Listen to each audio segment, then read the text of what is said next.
Welcome into another special episode of Swing and a Miss. We are joined today by Savannah Bananas right-handed pitcher Frank Moscatiello. Frank, how you doing today? I'm doing great. I'm excited to be here and looking forward to some fun conversation. Absolutely. Thank you so much for joining us today. This is only the second time we've gotten to talk to a professional baseball player, so we're really excited about this. As am I. Wonderful. Where do we find you at today? Are you in Georgia or are you somewhere across the country? Yeah, so you caught me on a good day. I'm in Georgia. It's 100,000 degrees here, and I love every second of it.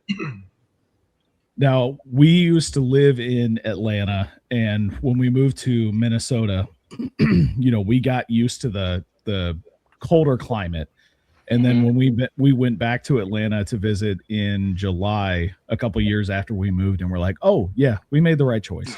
Yeah, it's crazy going, all around the country because, we were in Minnesota 2 weeks ago and it was warm, but it wasn't like crazy hot. And then this past weekend we were in Colorado and you saw people, yeah, it was raining, but you saw a lot of sleeves, a lot of hoodies, a lot of, people are bundling up.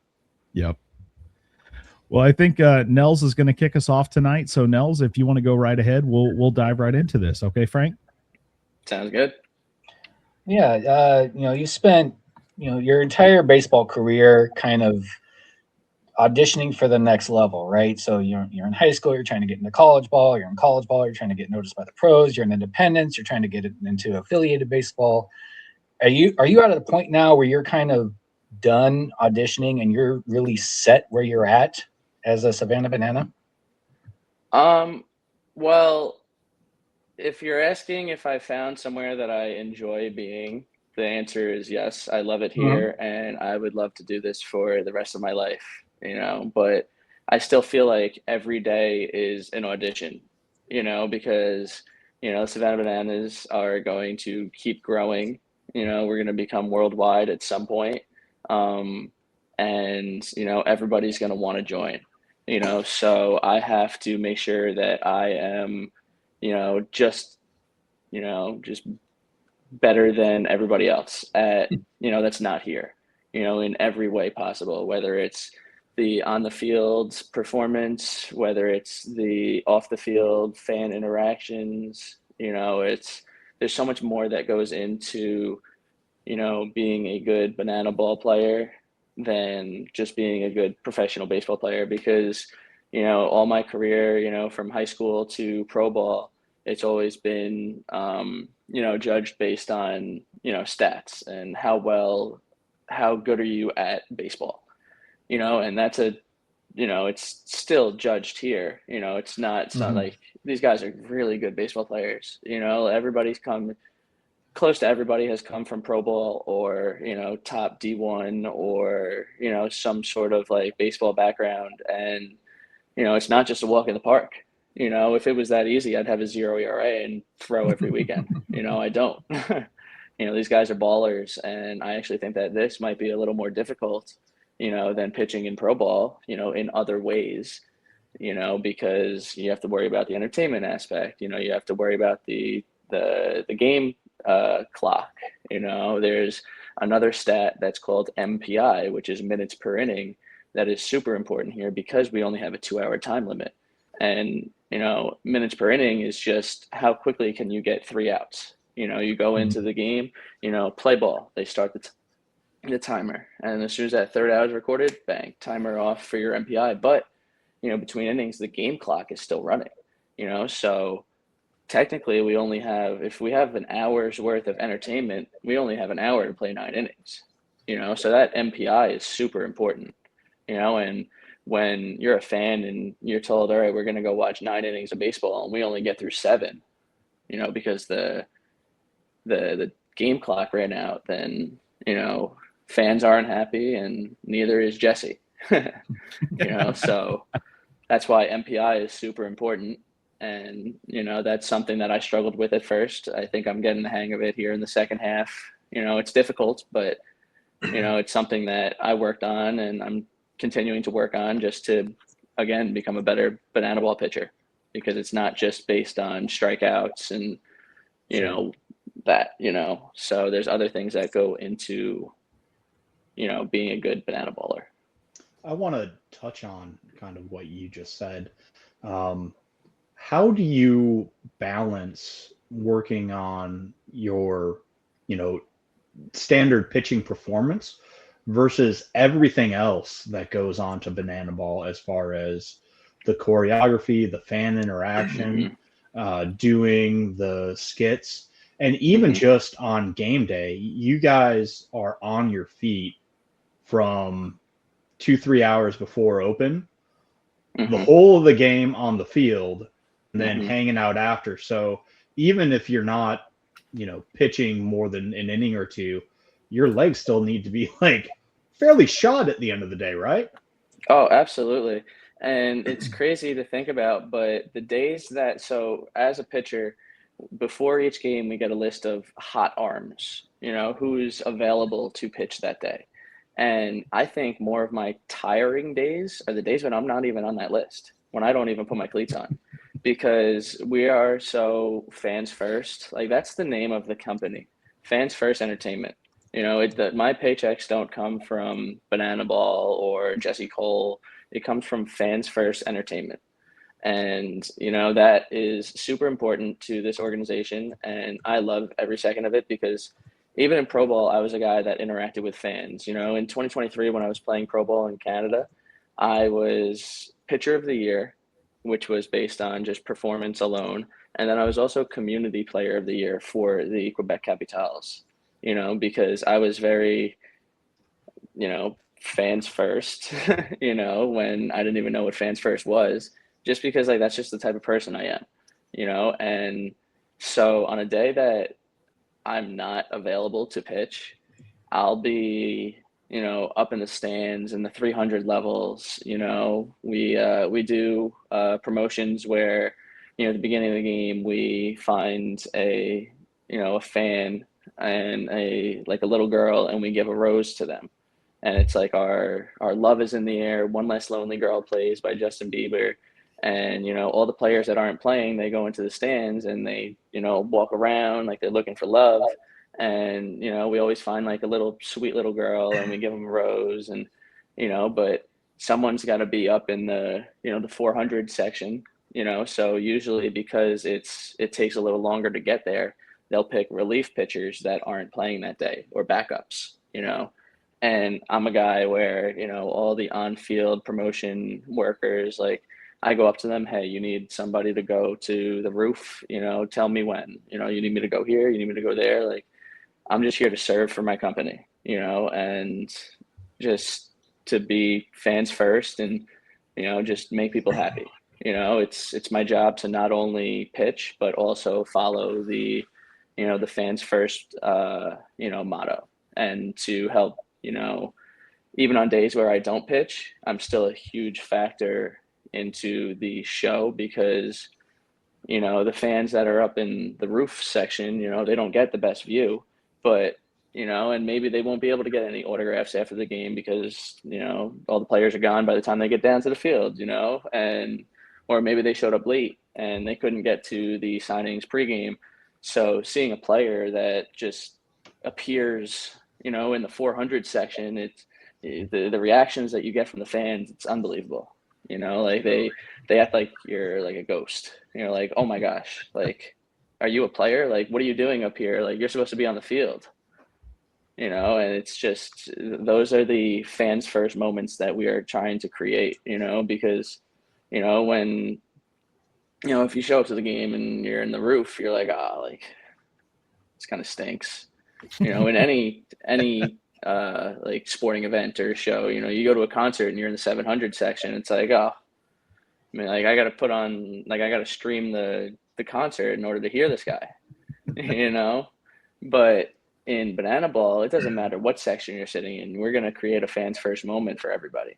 You know, our goal as backups for the day is to, you know, create fans first moments and find that section of people that they thought that they weren't going to see anybody or meet anybody. And then, you know, you pop up and, you know, everyone goes crazy, you know, and So when that's why you know, we were able to sell out 100,000 people stadiums, you know, because they know that it doesn't matter which section you're sitting in, you're going to get a great show, and it's going to be very, you know, interactive with the players and, you know, the band and the cast and, you know, everybody that you see on the field.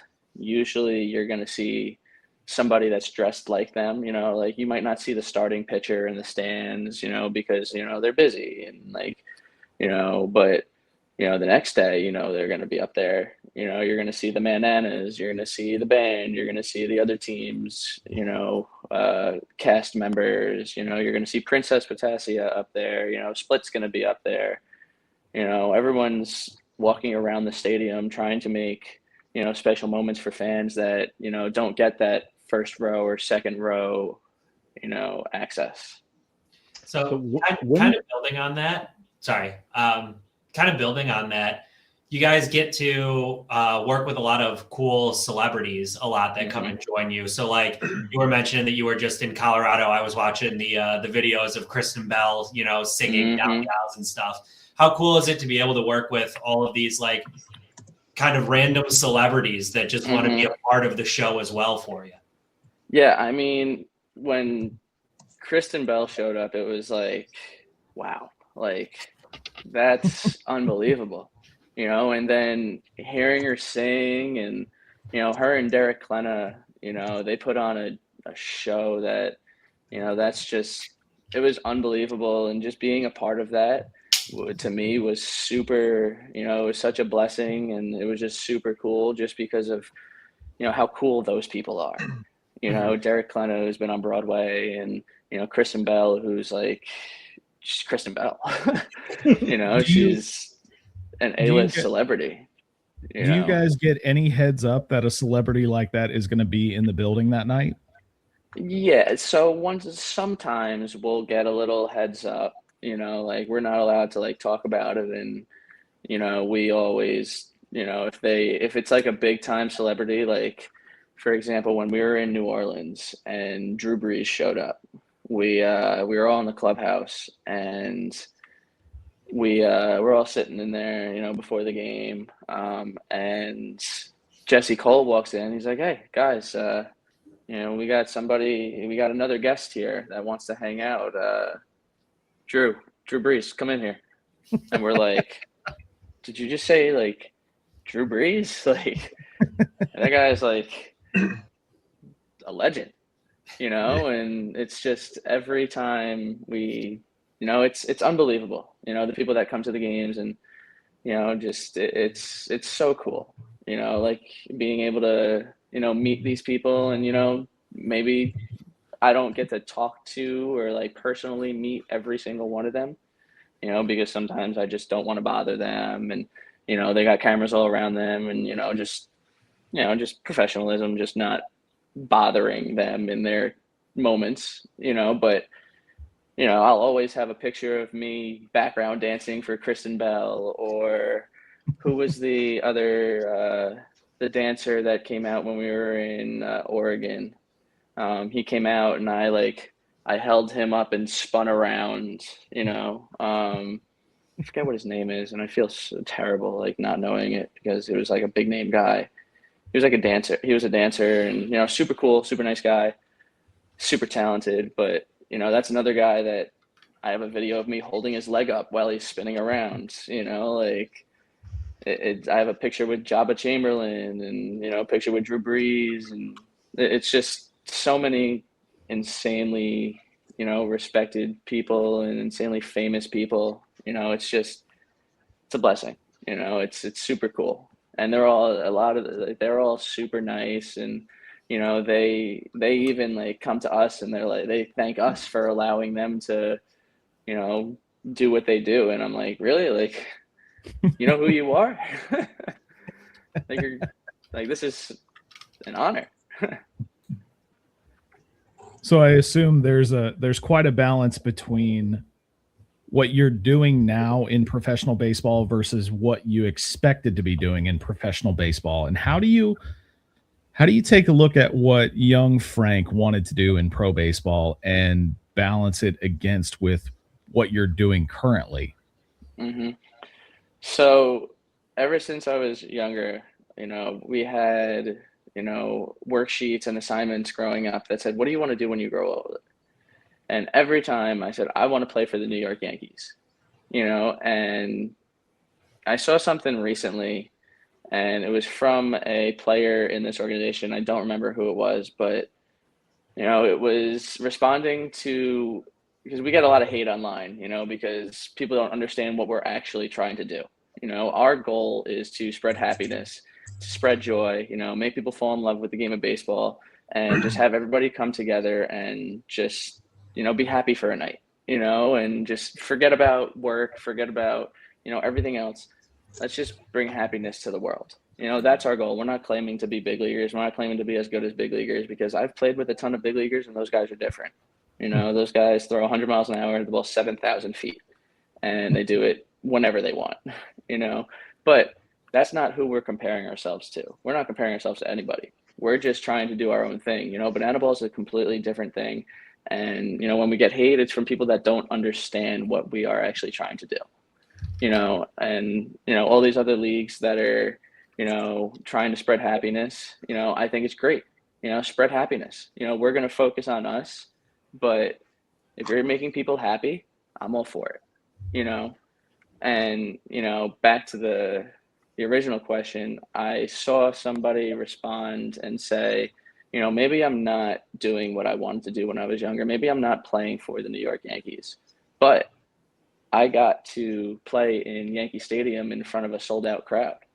I get to, play at that stadium in front of my family. Maybe I'm not wearing pinstripes, but, I'm wearing a baseball jersey. I got to pitch at Yankee Stadium. I got to, my family got to see me pitch at Yankee Stadium, in front of 70,000 people, and I think that's really what we fell in love with, the thrill of pitching in front of a giant crowd, and it's funny. I was on the plane the other day and I was sitting next to a guy who told me he went to a concert, and he was like, yeah, this guy, he sold out, Broncos Stadium, 75,000 people, 2 nights in a row, he sold them out. He's like, that's so sick. I'm like, yeah, man, it must be cool to like sell out stadiums, like he didn't know who I was, and I didn't want to, I was just, kind of just like joking around with him. Like, yeah, it must be cool to play in front of 70,000 people 2 nights in a row, huh? Like, what a rush that might be. It's gotta be wild to keep that to yourself. Yeah. And, they're like, yeah. Cause like I walk around with my family sometimes. They're like, oh, like, you should tell them like that you're a banana. And I was like, no, Mom, like, I don't want to do that right now. I'm extremely proud to be a banana. And, if I could walk around with a sign that said I play for the Savannah Bananas everywhere I go, I would represent that organization as best as I could, and, do it with pride, because that's how, ecstatic I am to be a Savannah Banana, and this organization, it means the world to me, because, in more ways than not, like, I think that this organization may have saved my life and, gave me my second wind and my second love for baseball, That's because in pro ball, it becomes very, toxic and competitive, and everyone's trying to make it to the next level. So nobody's really rooting for their teammates in a way, and people could say, oh no, like we're playing for the team, but if you are on a team and you're a pitcher and 4 pitchers on your staff got picked up and you didn't, you're upset. You're happy for them, but you're upset. Here, that there is no competition between teammates. There's no other than like competing against each other on the field. We're not competing with each other. We all have the same mindset of, we want to put on the best show possible for these fans so that they have the best time ever, and they tell all their friends and family, and then we continue to sell out these stadiums, continue to spread happiness, continue to make people smile, and we get to do this for many, many, many more years, because that means that we're doing a great job of what our goal is, And, you know, we're all happy. We still have jobs. And, you know, I think it's a win-win for the world, you know, because once we go worldwide, like it's not just a US thing, you know, then we'll go to Mexico, we'll go to Canada, we'll go to Puerto Rico, you know, who knows where we're going to go. You know, I think, you know, the way that Jesse Cole and his wife, Emily, have grew this organization and this business, I know that we're going to be overseas at some point. And, you know, I think sky's the limit here, you know, and it's just super cool to be a part of this, whether this is my only year or I'm here for 10 years. You know, this was or is some of the coolest moments that I'll remember forever. You know, and it's a blessing, you know, because there's so many people that want to do this. And, you know, you could tell just from the tryouts. You know, last year I think there was 6 tryouts, and there was I want to say 88 picks, you know, and thousands of people sent in applications to go to the tryouts. And then there was 6 tryouts with probably about 30 guys at each. And then there was 150 guys that got selected for the draft. And then 80 guys got selected in the draft. So it's not a lot. Now no, not at all. And, you know, now even next year with, you know, how much more we're growing, like Kristen Bell, and we're selling out all these stadiums and everybody knows who we are. And, you know, we're all predicting a MLB lockout next year, which, I mean, it seems kind of obvious that that's going to be the route that the MLB goes. And we're going to be the only, you know, entertainment that's the only baseball that's being played. You know, indie ball and minor league ball maybe, but like, who's going to be playing in those stadiums, you know? It's a great Can you, going back to the tryouts, can you kind of walk through what that process is? And then maybe kind of a side question of that is, if you've had some former major leaguers in banana ball, would somebody of that caliber have to go through that process as well? So, yeah, I could go into that. So I was getting ready to retire from baseball, and one of my buddies told me that he's going to a Savannah Bananas tryout. And I was like, oh, that's cool. And I was like, you know what? This buddy of mine, he played minor league ball. He's probably one of the top pitchers in this league right now. And he's got a great story too. He's a D3 guy. His name's David Griffin. He's a D3 guy, you know, went to indie ball, got picked up by the Mets, and then made it up to AAA, pitched in some big league camp games, and now he's in banana ball. And he's one of the best pitchers here, probably. But he told me that he was going to a tryout, and I was like, oh, like, dude played in AAA, you know, like if he could, you know, put his ego on the side and join something like this, because from the outside in, you know, it's kind of weird, you know, and, you know, as a professional baller, you know, but then I was like, you know what, I'll give it a shot, you know. So I sent an email to the recruiting director, Barry Aldridge, and I was like, hey, you know, this is what I've done in my baseball career. I want to try out. And he said, okay, you could come to Dallas or LA. You know, we have tryouts on this day and this day. And it was like 6 days away. And I was like, oh, okay, we'll see. We'll see which one I go to. And so I went to Dallas, and I showed up, and the first thing we did was dance. They're like, listen, you're going to dance. You know, in the email they actually sent to us, they said, hey, you're going to dance. If you're scared to dance in front of us when there's no crowd there, you know, just remember, like, when you're not out there doing this with us during the season because you were too scared to dance a little bit, you're going to be very upset. So it's kind of like, hey, put your ego on the side and shake it a little bit, like get loose. So we got there, and they put us through like a little dance, and in the email they said, hey, as a pitcher, you're going to be doing this dance when you pitch, so learn it. I was like, okay. So then went to the tryout, danced a little bit, you know, they did batting practice, and, you know, it was, everybody else was just, they were like, hey, go have fun. You know, everybody's running around doing trick plays, you know, I'm catching the ball behind my back, you know, like, and it was some of the most fun that I've ever had, you know, playing baseball. and it came for a really tough time for me.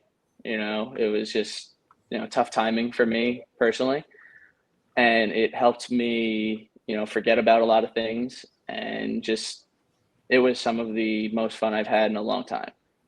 And then after that, they told us that they were going to give us a call and tell us that we're either going to make it in the draft or we're going to go a different way and you don't have a chance of getting picked up in the draft. So they had to cut down the numbers of people from the tryout to a draft size. So they ended up calling me and said, hey, we liked what we saw. We want to enter you in the draft. This doesn't mean that you're going to be a banana baller, but you have a chance to get selected. If you get selected, are you going to say yes? I said yes. They said, okay.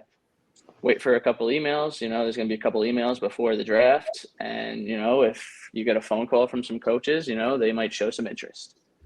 So, okay, cool. So the Bananas called me, and then there was another team that called me.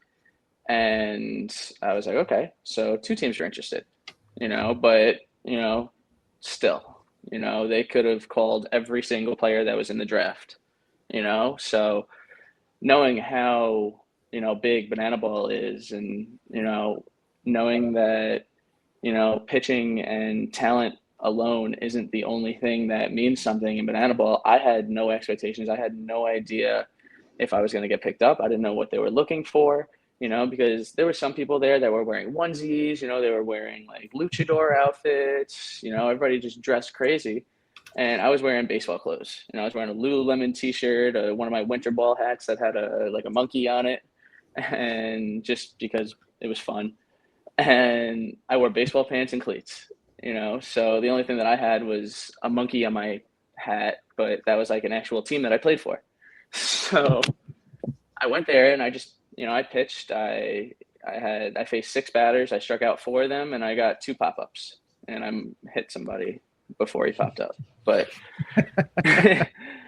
but I pitched well, but I didn't have like a talent, like I don't sing, I'm not a very good dancer, at that time. Now I'm like Chris Brown. I got the moves. But but like I went to it and I was like, I don't know what to do, so I just played baseball. And then once I signed with the Bananas, I went and I learned how to do a backflip, because I think, acrobats is cool. I'm athletic, I think that's something that I enjoy doing, and, you can never have too many people that could do flips, because, Jesse thinks flips are cool. I think flips are really cool. And, if that's something that's going to keep me around and, give him a reason to put me on screen or like use something that I know how to do, then I'll do it, And I can confirm flips are pretty cool. Yeah. Well, I was going to say, Frank, I don't know if you can tell by looking at the 4 of us, all 4 of us, great back flippers. Yeah. Hey, give me a trampoline and I can nail it, but on solid ground, no chance. We went to one of the guys on our team, his girlfriend is one of the coaches at Iowa's gymnastics team. And wow. We went and we hung out with them, and we were in their gymnastics gym, and it was really cool. Like we were doing like floor routines, we were doing round off backflips, we were doing flips, we were jumping into the ball pit, we were doing like trampoline stuff. And, they even showed us some of the things that they could do. And it's so cool, honestly. Yeah. Like they were very talented. Like there was one girl there that did like the round off flip, but then she did I think she did a triple flip. Wow. Maybe it was 2. I don't know if it was 3. That sounds kind of crazy, but she did 2 and then she landed it. And I was like, yeah, it's so impressive. It's just so cool. Like I think when I see people do stuff that I don't know how to do, I think it's so impressive. Like hearing Derek Klena sing, like I go up to him every time he sings. I'm like, dude, you sound so good. Like, or like seeing like those gymnasts do flips. I'm like, wow. Like, I'm like amazed. Or like, there's a guy here that does magic and he like does magic tricks. I was like, wow. Like, I'm just staring. And I think and that's the cool thing about banana ball, because it's not just a bunch of really good baseball players. It's some guys that are some really good baseball players, but everybody's got some other talent. Like there's magicians, there's guys that are just really, really jacked. There's guys that are really good dancers. There's just so many different, I guess, backgrounds all brought together that it's so cool just to learn the way that people grew up and like what their story is, because there's no two same stories in banana ball. Tyler, do you want to go ahead and show him your magic trick? I don't have any magic tricks, but would you say right now that there's more friendly competition on the team as far as, reaching a velocity or pitch design? Or would it be adding in an extra element as far as getting better at dance, or adding another one of those entertainment-centric skills? I would say that the competition between teammates is probably more on the entertainment side. We're all trying to help each other with the baseball side, but pitch design and velocity and stuff like that is important in pro ball. We don't talk about it at all. Like we talk about, like, we don't have radar guns. We just the main goal of a pitcher is to throw the ball in the strike zone. If you got to throw it underhand and you're not giving up a bunch of homers, like, throw it underhand. Just put the ball in the strike zone. And that's where the MPI comes into place, because we don't just have walks. When you walk somebody here, it's called a ball four sprint, and so ball four, batter takes off. They could keep running as much as they can. Usually the most that they get is a double until the entire defense touches the ball. So they got to throw the ball around. The outfielders all come in and corral around second base, and they just patty cake the ball back and forth. And if the guy's running, you tag him. If you get him before he's on the base, he's out. If he stays at first, it's just a walk. But it puts more pressure on the pitcher, because a walk is a double. And then think about this. There's a guy in our league his name is Kyle Martin. He's got 27 home runs, I think. He's leading the league. He's like 10 over the past record. You got a guy like Kyle Martin up to bat, and it's 2-0, right? Usually in pro ball, you would throw a breaking ball in the dirt. Hopefully he swings. If he doesn't swing, it's 3-0. All right, we're going to walk him. We got first and second now. Now, guy on second base, you walk a guy, that guy scores every single time. He could crawl, because, they're throwing the ball around. They can't throw it home until everybody touches it. That guy keeps running as much as he wants to. So that's where throwing strikes is even more important. And the way that the scoring system works here, every inning counts as a point. So if you go in the top, do you guys golf? You guys know what skins is? Yeah. That's the way the scoring system works here. So if you go in the top half of the inning, you don't score a run. You could go out in the bottom half, first pitch homer, inning over, top half hits again. That's 1-0.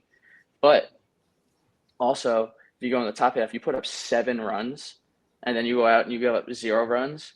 Now it's 1-0. It's not 7-0. Mm-hmm. Each inning except for the 9th inning counts as 1 point. If you go in the 9th inning, you score 14 runs, that's 14 points. But in every other inning, you're just trying to outscore the other team. Right. So, you go in the top half and you shut them out, and there's no runs, and then there's a guy on second, you walk somebody, that's a walk-off walk, because the guy on second just scored. So inning over.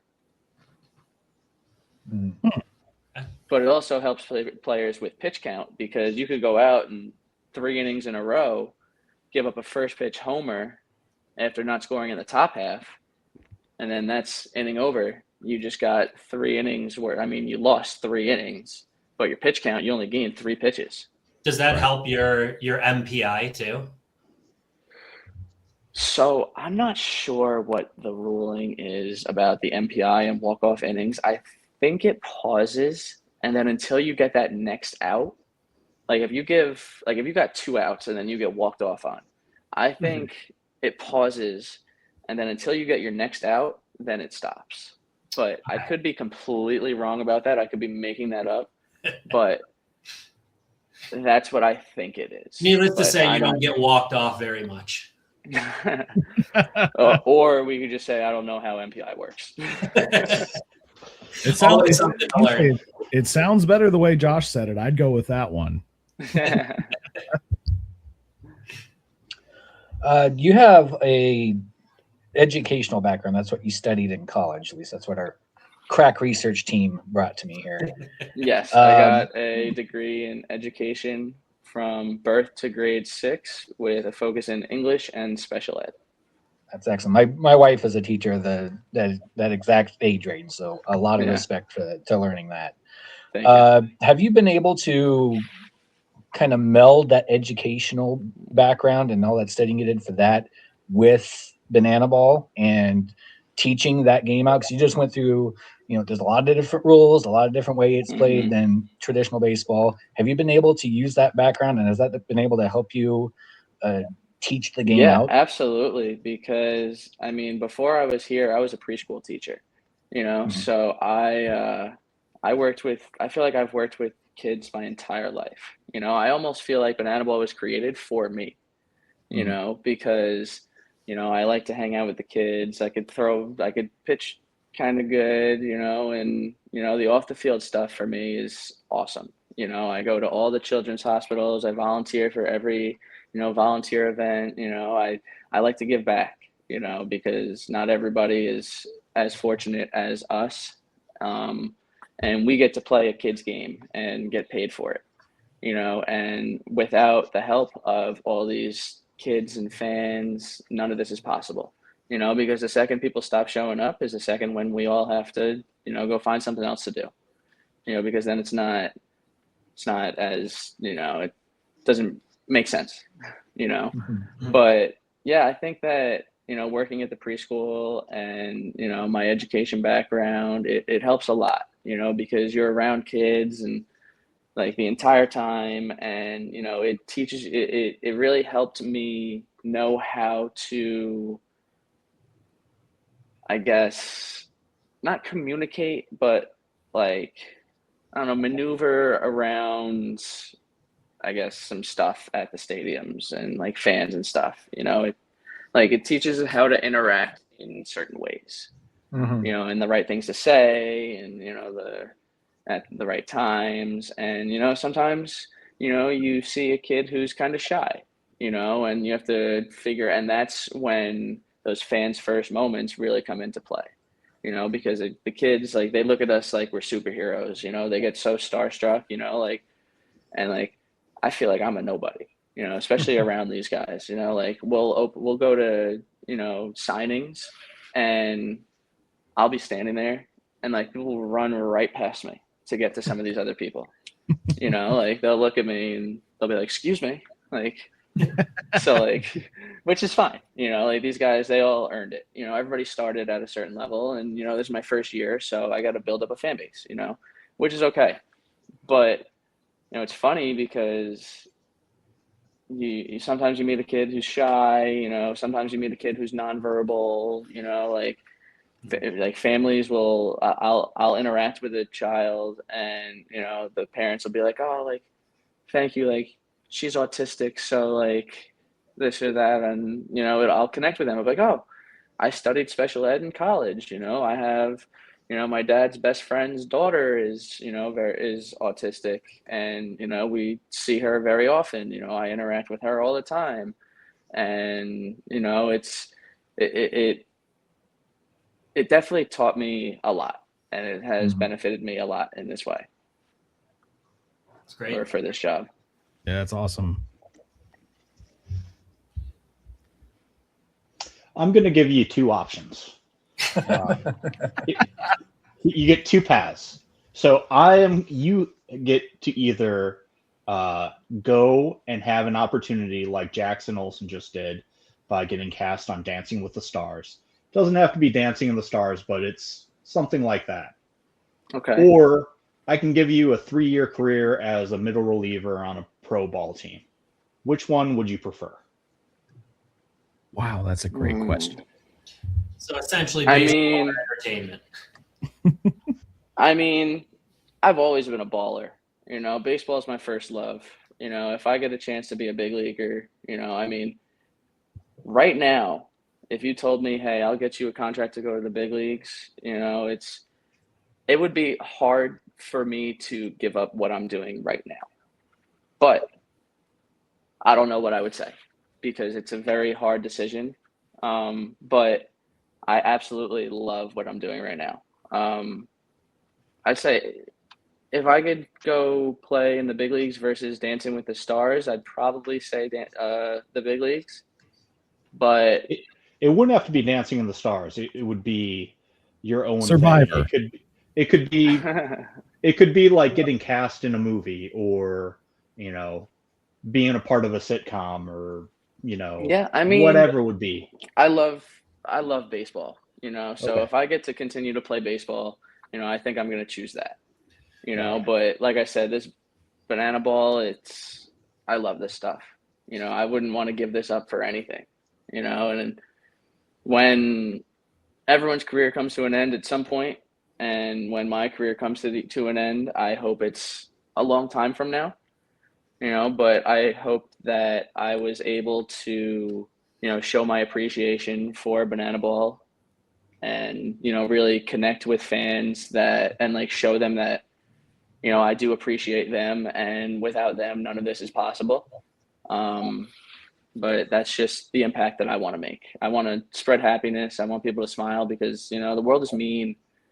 You know, there's some mean people out there and for no reason at all. And, you know, life's tough.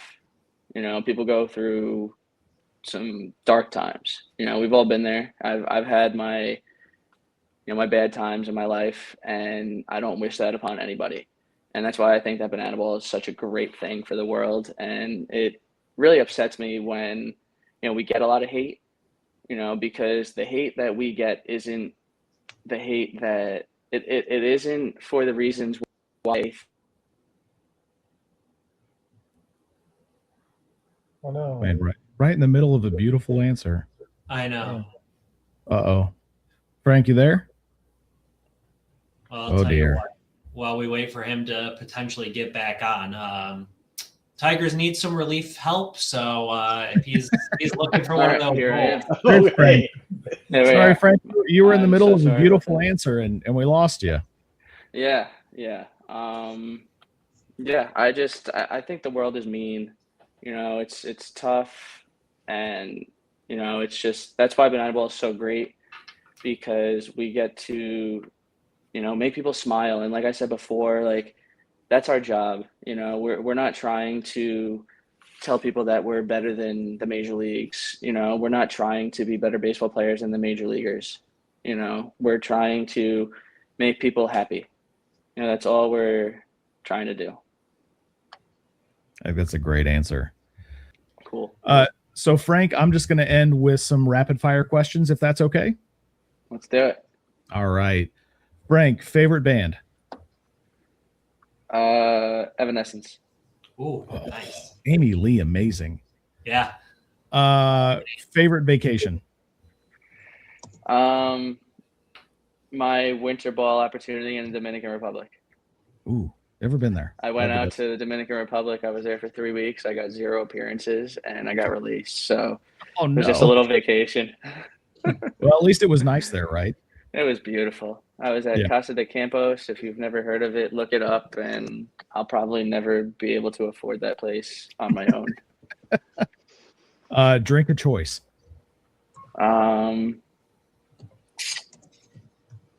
Orange soda. Chocolate milk.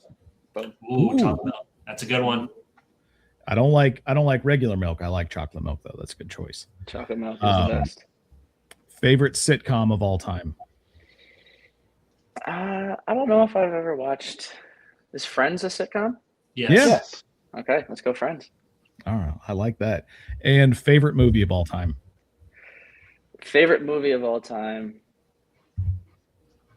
Well, I have a tattoo from the movie called A Bronx Tale because that's Nice. my dad's favorite movie, and he's always told me the saddest thing in life is wasted talent, and the choices you make will shape you for the rest of your life. And I have the saddest thing in life is wasted talent tattooed on my ribs, and it's because it's his favorite movie. So I'll go A Bronx Tale. Very nice. as the most tatted member of this show. I appreciate that. Awesome. Love that. Guys, any last questions for Frank before we let him get back to his night and probably going to sleep, because I'm sure he's got an early morning tomorrow. We got practice at what time do I got to be there? Noon tomorrow. Oh, So not that Baseball early. practice Yeah, I get to sleep. choreography. So tomorrow we have baseball. All right. We don't have right now at the unless we have something that's like big coming up. We learn our choreography for the weekend on rehearsal day, which is the day before our first game. So like this week, I think we play Friday and Saturday. Yeah, so that Kristen Bell thing that we did on Saturday, we learned that on Thursday. Crazy. Wow. See, that's But a that skill was in itself, is also- being able to learn that quick. Yeah, so that was also tougher for the new guys because that was in, I think it was 2023. That was the dance that the Bananas did every game. Like that was their like opening dance. So like they just added some things to it, but they were able to remember it like it was nothing. And I was like, oh no. But I also, they allow us to kind of place ourselves sometimes. So like the guys that understand the dance and like look good doing it, and like KJ and Noah Niznik, they are very good dancers, and you know they are always two guys that are in the front. And you know there's some guys that you know once in a while I'll know something, I'll try to put myself you know middle of the pack, you know not right in the middle, like not right in front, but you know I'll try to be seen, you know, but if not, like you go and like hide in the back, you know, but at the same time you still have to know what you're doing because you know you're still doing it live in front of 60,000 people, you know, and like there's cameras everywhere, so someone's going to be recording the dance from behind you and they're going to catch you. So I always do my best to learn it. I don't like to go hide, you know. I'll, even if I'm in the back, I'll learn something, I'll learn it, and I'll still crush it even though I'm in the back. When you know it the best, get to the front and get yourself a prop. Just draw all the attention to yourself. Exactly. The more you know. Yeah. Right. Well, Frank, thank you so much for joining us.